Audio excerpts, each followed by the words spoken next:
అందరికీ నమస్కారం అండి. ఈరోజు చెండూరులోని స్థానిక గాంధీజీ ఇంగ్లీష్ మీడియం పాఠశాలలో 204 దేశాల కరెన్సీ, నాణ్యాలు, స్టాంపులు, నెక్స్ట్ కరెన్సీ నోట్లు ప్రదర్శన జరిగిందండి. ఇందులో ముఖ్యంగా పురాతన నాణ్యాలు, పురాతన కరెన్సీ నోట్లు, దాదాపు 14వ శతాబ్దం నుంచి ఉన్న రాజముద్రలు ఇవన్నీ ప్రదర్శించడం జరిగింది.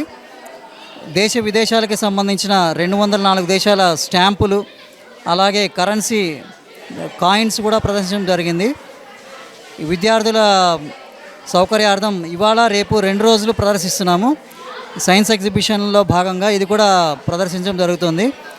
అలాగే 100 రకాల స్టాంపులు, ప్రతి దేశానికి 100 రకాల స్టాంపులు, 100 జాతుల గుర్రాలు, 100 జాతుల పక్షులు, 100 జాతుల పువ్వులు, అలాగే 100 రకాల రైల్వే ఇంజన్స్, 100 రకాల పడవలు మొదలైనవి స్టాంపులు, దాదాపు 8,000 స్టాంపులు సేకరించడం జరిగింది. నేను గత 30 సంవత్సరాలుగా ఒక హాబీగా చేసి ఇది పిల్లలకి విజ్ఞానాన్ని పెంపొందించడానికి, అభివృద్ధి చేయడానికి ఉపయోగపడుతుందని చెప్పి ఇలా సేకరించి ఎగ్జిబిషన్స్ కండక్ట్ చేస్తుంటాను. నేను ఈ గాంధీజీ పాఠశాలలో ప్రధానోపాధ్యాయుడిగా పనిచేస్తున్నాను. సో ఈ ప్రదర్శనని అందరూ వినియోగించుకొని జ్ఞానాన్ని పెంపొందించుకుంటారని ఆశిస్తున్నాను. Thank you.